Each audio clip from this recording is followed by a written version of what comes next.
Alrighty, we're gonna get Kyle online. So once again, Nick, thank you for being in the hot seat here. And we're gonna see, is Kyle online? Because I can't see him from here.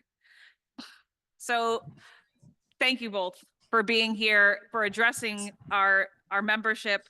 And I want to start off asking an easy question for both of you, and we're going to have to play around, but my goal is here to tell us a little bit about your EV journey, what got you here today, not just what you drive, but we do want to hear about that too. We want to know what kind of EV you drive, but what has driven you both to be part of this industry? Do we want to start with Kyle? Can you Hey hear guys, us? does the audio all work from my side? We're good. Okay, well, I was really planning on being there with you. I really apologize. We had some last minute things come up, but sorry to leave you in the hot seat over there. I would happily sit next to you. Yeah, so again, huge appreciation from my side for letting me join this. And congrats to all the growth you guys are having. It's super cool. And yeah, from my perspective, we can talk about anything you would like whatsoever. And, you know, I'm just lucky enough I get to drive pretty much every EV on the market and share it with our viewers. Nick, what about you? What are you driving these days? Let's start there. Easy softball question to get you warmed up. Oh, is this on, Mike? Can you hear me now? There you go. There we go. So yeah, I'm actually driving a Tesla Model Y currently, my second one, and hoping to have a third one here shortly. So it's very interesting. I've been an EV driver now since about 2018, and it's been an incredible experience. And now I'm lucky enough, you know, at Lynkwell to be able to actually work on the problems behind the scenes as well as just drive the vehicles. Awesome. Kyle, do you have a favorite electric vehicle in your fleet of electric vehicles? Oh, dang, that's such a tough question. I have like a 1970 commuter car, like 74, something like that. So that's kind of a cool thing, like a cheese wedge. Yeah, I mean, I like the weird stuff. I have a first gen RAV4 EV I drive quite a bit. And then, you know, we've got some of the new stuff as well. We just picked up a new Rivian R1S 2 days ago. That's been pretty interesting. And yeah, I try and drive something different every day though. Awesome. Now, again, we're gonna get into it a little bit. Again, I want to hear both of you, and Nick, maybe we'll start with you. I want to kind of tell us about your EV journey. I know you started driving in 2018, but what really got you really excited about EVs, and then how you've gotten to where you are now? Yeah, I think the best part about what I do today is I get to solve complex problems, which keeps me excited. But they're also problems that have the ability to change the world and make the world better for the next generation of inhabitants. And that's incredibly important to what I do at Lynkwell, and why I'm at Lynkwell today is being able to make that change while also having the fun of solving problems that haven't been solved before. Right. So we're not just solving, you know, we're not building the world's, you know, millionth CRM system that's, you know, everyone else has already done, and we're just making it 1% better. We get to actually solve challenges that haven't been solved before at all. And that's, you know, to me, that's what gets me out of bed in the morning. That and Red Bull, maybe? A lot of Red Bull. A lot of Red Bull. And Kyle, what about you? What got you on the EV journey? What led you to being here and telling the world about electric vehicles? Give us the inside.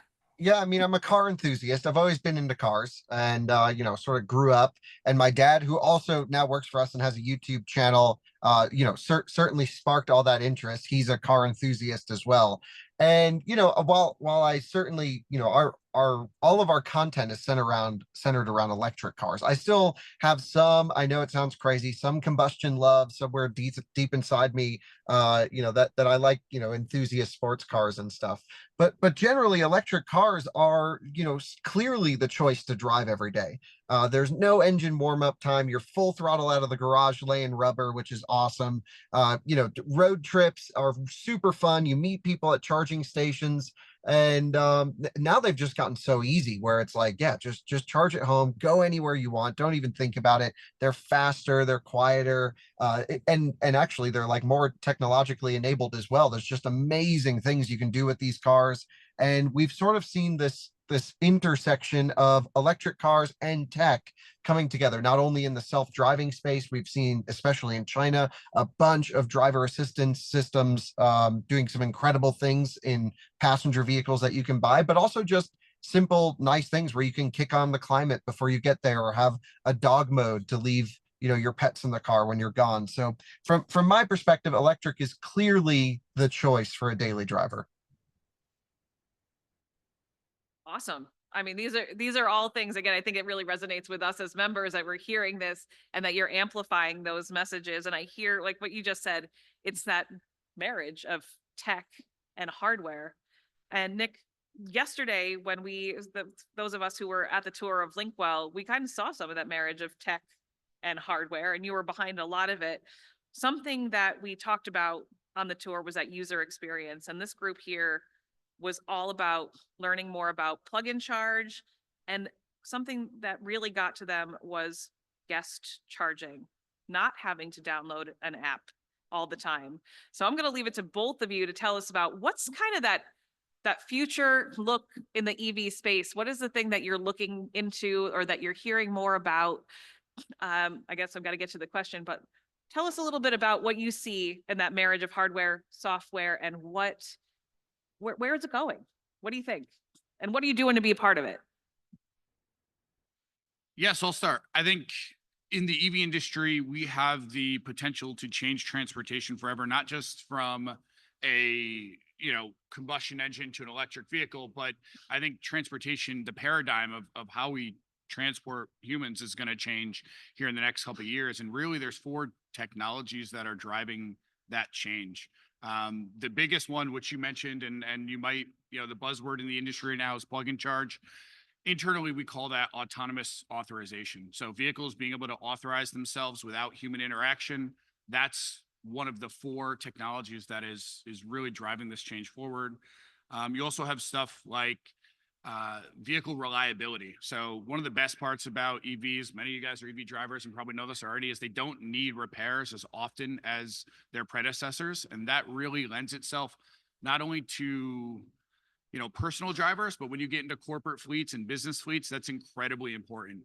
And then you have battery technology is increasing day in and day out. So batteries are getting more dense, and that requires a smaller footprint to go farther. So it's, over the next 5 to 10 years, you're going to see electric vehicles that have 1,000+ mile range. It's just going to happen. And then last but not least, I think Kyle alluded to it earlier, is just AI and autonomous driving.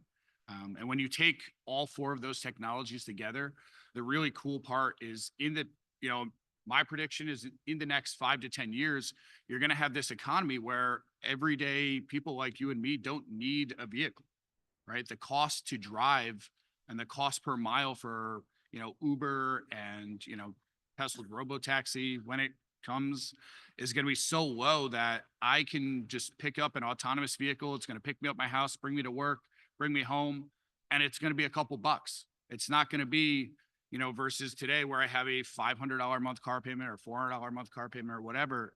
You'll have this economy of vehicle where I can just flag down an autonomous vehicle will come pick me up, bring me to where I need to go, bring me home.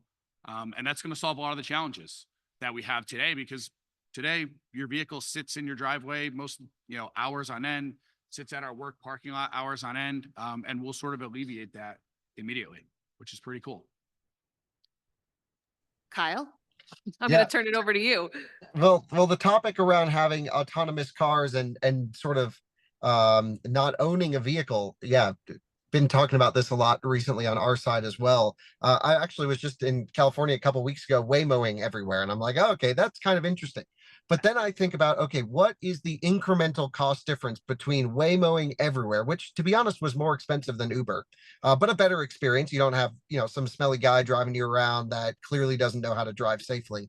So, that was interesting. But then I'm like, how much more would I rather spend to just keep my stuff in the car and then to have my car wherever I was? And I go, well, I think there's got to be a mix. I'm certainly, and I think a lot of older generations as well would agree, it's nice to have your own vehicle. Like that is something I want. As a car enthusiast, I love it. I don't like the idea of just having autonomous cars everywhere that I don't own.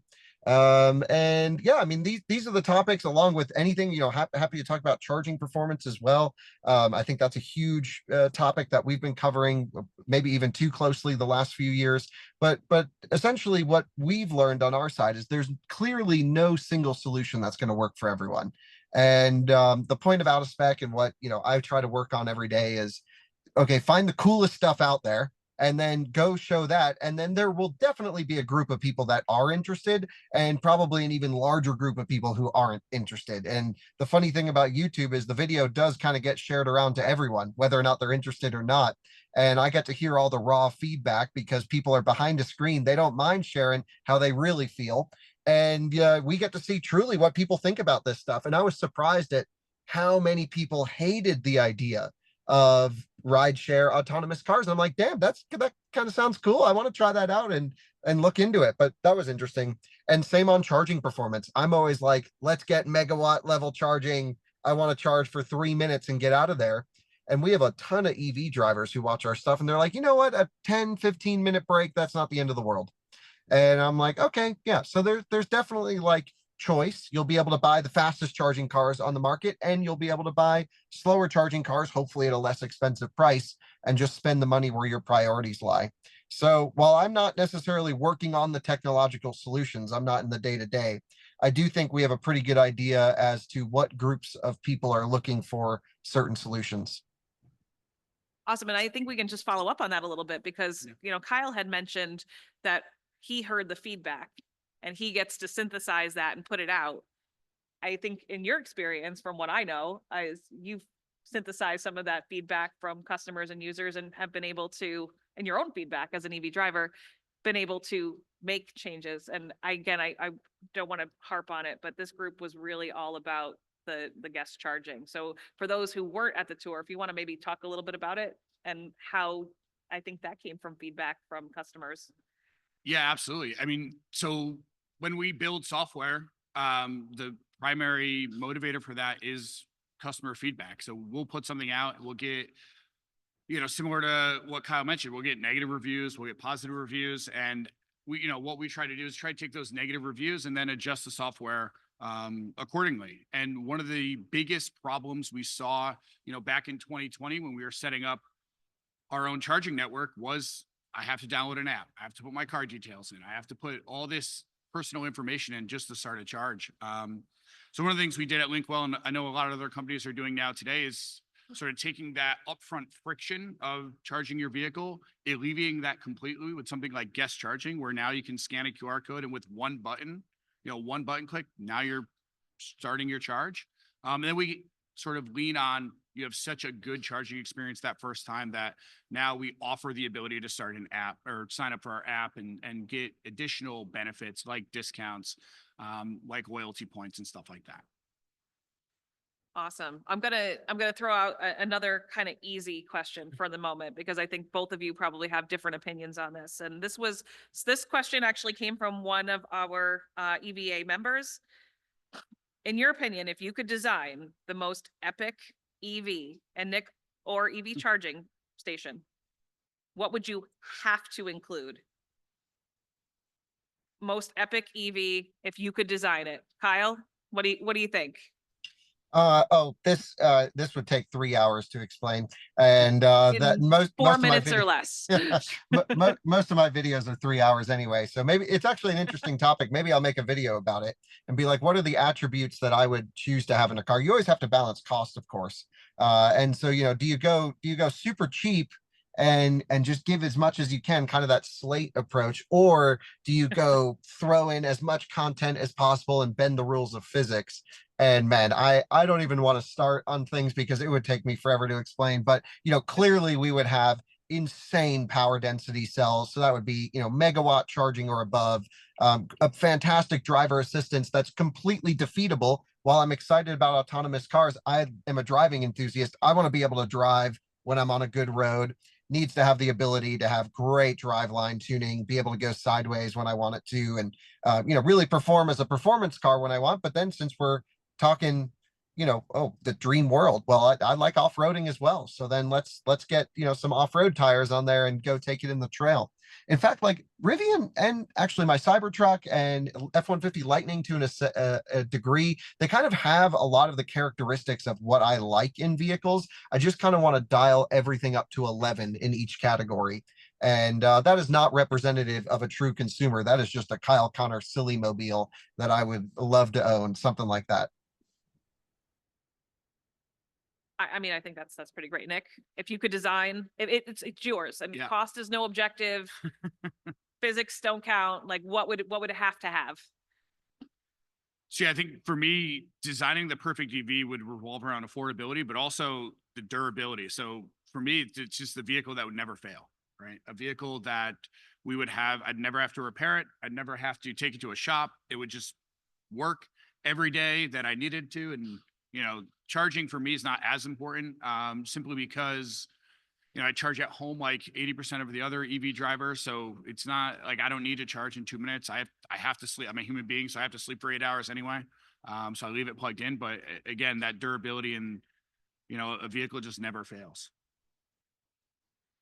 And the topic keeps coming up too. User experience is important to all of you. It's important to us here. And most importantly, it's important to convince others that this is a right direction to go in as far as e-mobility.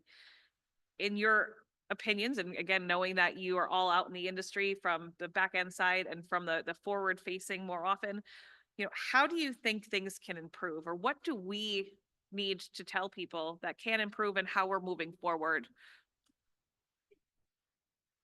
Kyle, how would you improve?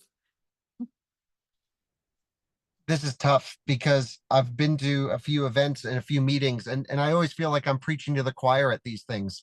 I mean, it's similar to an event like this where everyone in the room, I'm sure, is familiar with electric cars. And I know this isn't necessarily a promotional event or anything, but this is the toughest thing. How do you get people who don't want to listen to listen? And to me, it's always just my personal goal has never been to try to convince anyone to drive a particular car. It's just to kind of show their capabilities, and if that happens to work for them, then hopefully they end up in those things. I really don't know, and I've talked to a lot of people about this. Like, how do you get people interested in electric? First of all, what are the motivations from my particular side? Does it matter to me if someone drives an EV or not? On the cynical side, it's like, no, that's one more person that can clog up a charging station that I'm going to be stuck behind. On the other side, it's like, okay, that's a new viewer that, okay, maybe can learn from some of our educational content. So from my perspective, I've never been one to try to convince anyone to buy anything. It's just been like, let's put up cars head to head, combustion versus electric. And we've done a lot of gas, diesel, and battery electric comparisons. We're working on a hydrogen versus battery electric comparison series coming up soon. And it's just, get it out there, do interesting stuff that people are going to click on regardless of the powertrain. And hopefully through those videos, they'll figure out whatever powertrain or fueling source works best for them.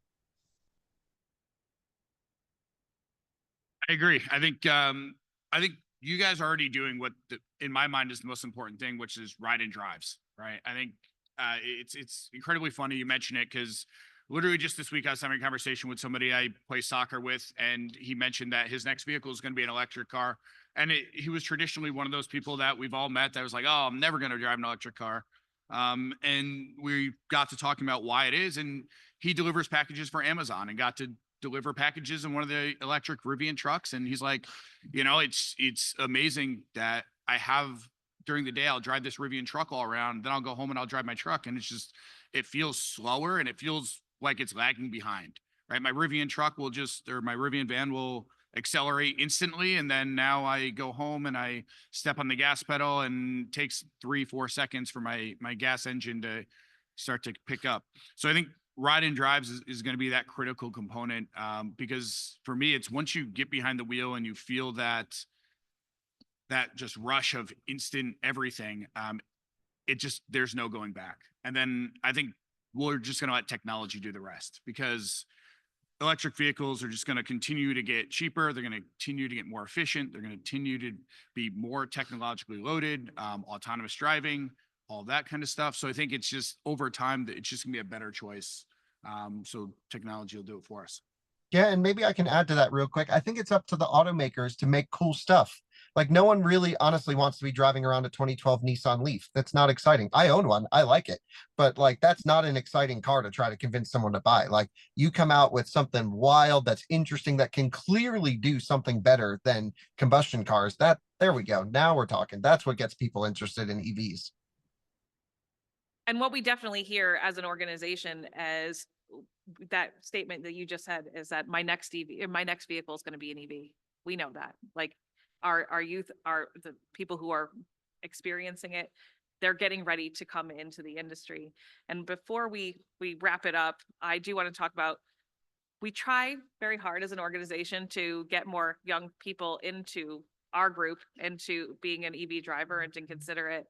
In both of your industries, what would you say to someone who is interested in becoming part of the e-mobility line of work? So whether they're a coder, whether they're out trying to, be an influencer like you, Kyle, what would you say to someone who's interested in kind of getting in the door and making this something that's part of their career?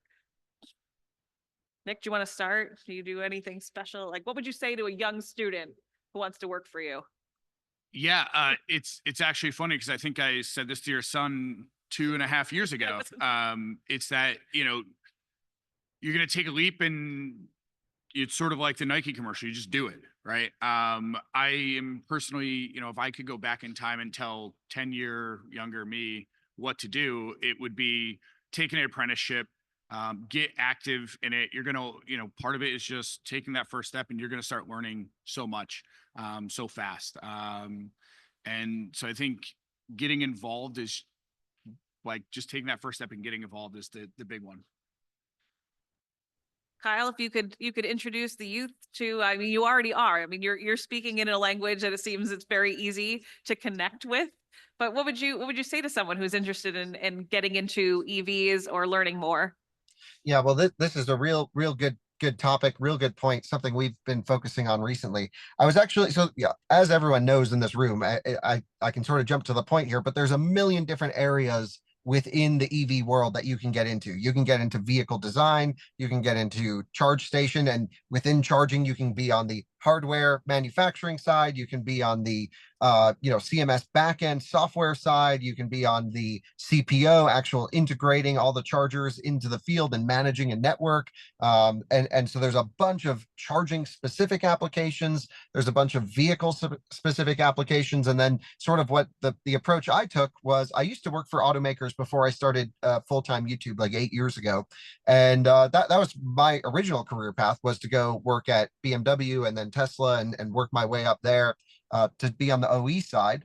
But I saw a real gap on the education piece, similar to what you guys are working on, which is why I started making videos originally, just showing where can you go with an electric car, like stopping at campgrounds and level 2 charging and doing all that was really fun back in the day. Now it's gotten so easy, but that doesn't mean people are less interested. So we do get a lot of people that are like, oh, can I make YouTube videos? And I'm like, awesome. Literally all you have to do is film 2 videos and send them to me, and they can be on whatever you want. And that takes about 95% of the people never send us a single piece of content after that conversation. So that weeds out most people. So like we talked about earlier, just doing it is step one. We film everything on iPhone. This exact phone is what you see every out of spec video shot with. And it's like, okay, no special equipment. Every kid's got a smartphone. Get a cheap pair of $100 mics or $50 mics if you want to up the quality, and just start filming cool stuff. That's literally all it is. You have to get educated, but there's so much information available online. And I'll leave everyone with a last piece if they wanted to get more involved just on the vehicle side of things. A couple days ago, I went to Heartland Community College, which is in Normal, Illinois. And we have a video going up on this, I think tonight or tomorrow. And it was a whole program on how to service and to maintain electric cars and charging equipment, and also solar. Oh. And I'm like, that's awesome. Let's do more of that. And then any one of our viewers or anyone out there can just sign up for some classes, get certified, and actually get into the service and repair field, because that is the biggest lack right now, is servicing all this charging equipment, especially, but also the vehicles. Nick, do you have something to say about that? I saw you nodding. No, it's correct. I think in 2025, 2026, the companies that are going to excel are the ones that can maintain charging infrastructure, and it's no small task. It's something we deal with every day. So I totally agree there. And yeah, I think the beauty of the world we live in today is, we have the internet, we now have AI that Yep. synthesizes the internet. It's so easy to get involved with whatever you'd like to do, whether EV or not. It's as simple as asking a question, and then just continuing to move forward. But asking that first question and taking that first step is just so critical. And time is always against you, right? So the earlier you do it, right? So if I go back in time, it's like, what would I have done different in my life? I would have just got involved earlier. That's the only thing I would have done. Just done it earlier. So. Awesome. I think that's getting close to our time. My official timekeeper is nodding at me. So Kyle, Nick, I want to thank you both for being here. Nick, I know you're going to be in the room for the reception. Kyle, I hope that we can get to connect soon. Before you both leave the stage, Kyle, I'm going to have to virtually hand you your piece of bling. But again, before you leave the stage, there's a piece of EV hardware that neither of you have, and we don't want you to leave without it. So on behalf of the Electric Vehicle Association, I want to celebrate Kyle Connor as EV Influencer of the Year. So congratulations, Kyle. Yeah, thank you guys. Appreciate that. And I am going to invite, I was going to say, if you'd like to say a few words, the stage is yours. Yeah, no, just wanted to say a huge thank you. I mean, there's so many fantastic content creators out there that certainly are doing their part. I think we also just get a little bit lucky from YouTube algorithms, if I'm honest. There's great work being done out there. It's certainly not just us. It's not just out of spec. There's plenty of good EV content creators that are really working hard. And I always try to say, try not to push so much of an agenda, just show what the cars can do. And if electric's better, then clearly that will be shown through. And honestly, electric is better in most categories, most every category. So congrats to you guys for building a cool, and continuing EVA for so long. Certainly appreciate the award. It's very, very kind. And again, I'm sorry I'm not there to join you in person. I was planning on it. I had my flights booked. I should have been there, and stuff just popped up. But I'm sure I'll see you all at an event at some point, maybe in different cities. Absolutely. Thank you so much, Kyle. And on behalf of the New York EVA and Schenectady, you're always welcome in the Electric City for our Drive Electric Week. So thank you so much and Nick, thank you for coming out today for your leadership in technology. It's not easy always doing things on the backside that people don't always see, but what you're doing behind the scenes is making a difference for the user experience out there. We appreciate what you're doing for our students that are learning and getting involved in coding and making a difference and moving forward in their careers. So on behalf of the Electric Vehicle Association, I want to present you as EV Tech Leader of the Year. So congratulations. I'm going to do it for you.